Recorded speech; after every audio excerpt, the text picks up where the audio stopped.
was you able to master that particular character in that movie and just bring it to life the way you did? Well, thanks. Well, first off, thanks so much because I enjoyed playing. It was very difficult. I think in the beginning, and it goes back to the question you asked earlier. Some characters are a little more difficult, and I spend a lot of time visiting a lot of the organizations that service people who are mentally disabled. I met a lot of the people. I spent time, and you really need to just sort of study, that. And so you want to be honest, and you want to bring truth to whatever you do. So it took a lot more time to really sort of get into, that space. It was hard for me in the beginning to believe that this guy wouldn't retaliate against the Rebecca De Mornay character.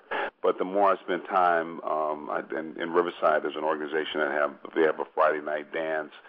I met one young man. I spent just a couple of weeks just sort of hanging out with him, and you begin to realize that I understood why he wouldn't retaliate. So the more you begin to see that world, the more you begin to you try to find the truth to it. And if you find the truth to it, then anything you do is sort of correct, I guess.